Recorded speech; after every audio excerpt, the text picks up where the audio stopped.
अगर आप in reality एक सीरियस एस्पिरेंट हो तो आप मेरा ये वीडियो एक सेकंड भी मिस नहीं करोगे। मैं आपको यूपीएससी के सारे पीवाईक्यूज़ के हर एक कीवर्ड को अच्छी तरीके से एनालाइज करने को सिखाऊंगा। कैसे उस चीज़ को समझते हैं, कैसे उस चीज़ को अंडरस्टैंड करते हैं, कैसे क्रिटिकल सिचुएशन में, कैसे पैनिक सिचुएशन में आप उस वर्ड को पहचानते हो और उस स्टेटमेंट के हिसाब से, उस कीवर्ड के हिसाब से आप आंसर तक पहुंचते हो। राइट गाइज, मैं आपका एक भी समय गंवारा नहीं बिताऊंगा। मैं आपको हर एक चीज़ भली भांति और बारीकी से सिखाऊंगा। जो मैं सिखा रहा हूँ ना, इस पूरे यूट्यूब प्लेटफॉर्म पे कोई नहीं सिखा रहा हुआ है। बस रिसोर्स कचरा भरा हुआ है, बस गाइस रिसोर्स भरा हुआ है, कचरा भरा हुआ है। बस आप उसको पढ़ रहे हो, रिवाइज़ कर रहे हो, पढ़ रहे हो, रिवाइज़ कर रहे हो। उसके बियॉन्ड आपको ये नहीं बताया जाता है कभी भी कि एग्ज़ाम को कैसे क्लियर करना है। PYQ is the ultimate guidance of your self.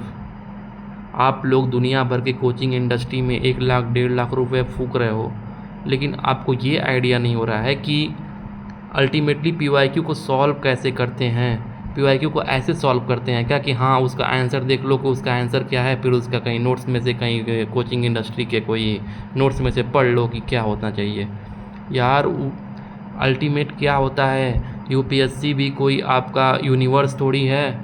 वो हर एक बुक में से, हर एक मैगज़ीन में से स्टेटमेंट को लेके आता है। उसका काम क्या होता है? उसका काम ये होता है कि उस स्टेटमेंट को गलत कैसे करना है। उसका काम यही होता है। और वो गलत कैसे करेगा? ऐसे ऐसे कीवर्ड को ऐड करेगा। तो अल्टीमेट आपको यही समझना है कि एग्ज़ामिनर का माइंडसेट क्या है।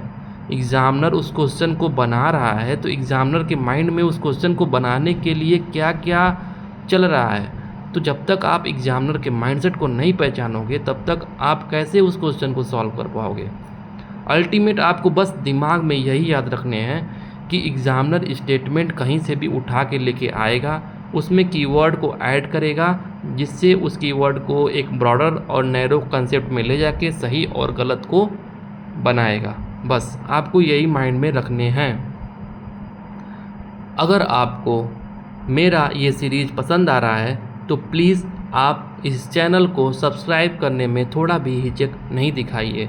मुझे मोटिवेशन मिलेगा तो मैं आपको सिखाऊंगा कि सीसैट का जो पैसेज होता है जिसमें आप लोग पैनिक कर जाते हो उसको लंबे लंबे पढ़ने के लिए, उसको कैसे सॉल्व करते हैं। उसका भी मैं आपको, अगर 1 मिनट भी दोगे, मुझे बस 30 सेकंड दे दोगे तो मैं बता दूंगा कि वो स्ट्रेटजी कैसे होता है पैसेज को सॉल्व करने का। उसमें भी यही स्ट्रेटजी होता है गाइस कि पैसेज जो होता है ना, आपको इल्यूज़न के लिए पैसेज होता है। स्टेटमेंट जो होता है ना, वो जीएस के अकॉर्डिंग ही स्टेटमेंट सेट होता है। उसमें भी आप ये मान के चल सकते हो कि कभी भी गलत स्टेटमेंट को यूपीएससी प्रमोट नहीं करेगा। उसमें अगर एक्सट्रीम वर्ड घुसाया है, एक्सट्रीम वर्ड ऐड किया है स्टेटमेंट में, तो वो क्यों सही करेगा? गलत होगा ना, अल्टीमेट गलत होगा। अगर उस स्टेटमेंट में अच्छे अच्छे वर्ड को ऐड किए हुए हैं तो वो स्टेटमेंट अल्टीमेटली सही होना ही है।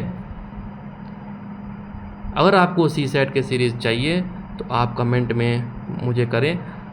मुझे पता है अभी मैंने यूट्यूब को स्टार्ट किया है तो सही ऑडियंस तक मेरा वीडियो शायद न पहुंच पा रहा हो, लेकिन अगर पहुंचने लगा ना गाइस, अगर सही ऑडियंस तक, जिनको मैं वीडियोस रियलिटी में जो सीरियस एस्पिरेंट है वहाँ तक मैं भेजना चाह रहा हूँ, अल्टीमेट उन लोगों तक मेरा ये सीरीज़ चलने लगा ना, तो फिर तो देखना मैं हिंदी मीडियम वालों के जो स्टडी में जो उन लोगों का प्रिपरेशन है ना, तूफ़ान ला दूंगा, सच बोल रहा हूँ। फिर देखते हैं कौन इनको रोक पाता है इनको सिलेक्शन होने से।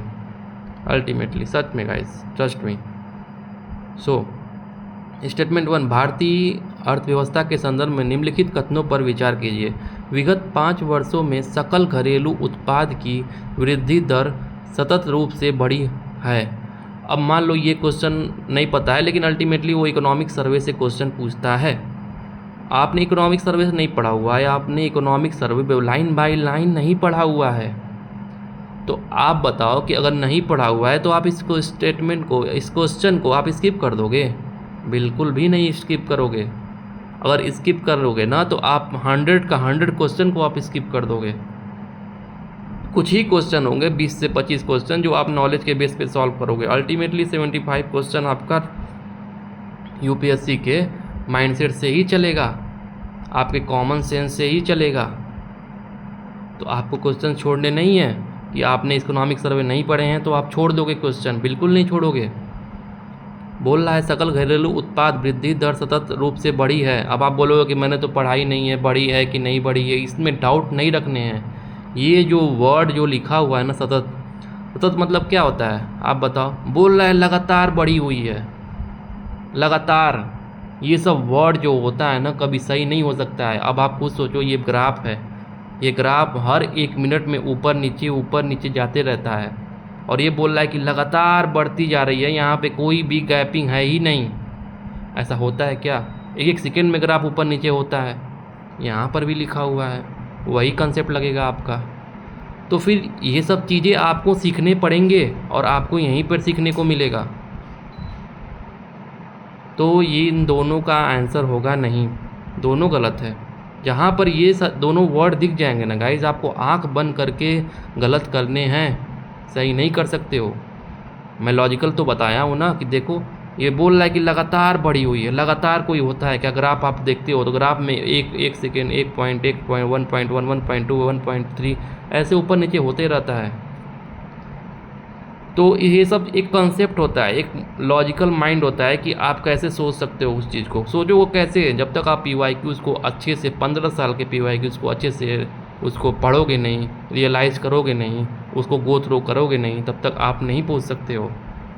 सिर्फ रिवीजन करने से, नोट्स पढ़ने से, कोचिंग का नोट्स पढ़ने से कुछ नहीं होने वाला है। PYQ पढ़ने ही पड़ेंगे आपको, चाहे पेपर कितना भी टेस्ट टफ आते रहे, कितना भी टफ रहे, कितना भी अनप्रेडिक्टेबल रहे, आपको PYQs पढ़ने ही हैं। वो PYQs से ही रेफरेंस लेगा, PYQs से ही रेफरेंस लेगा।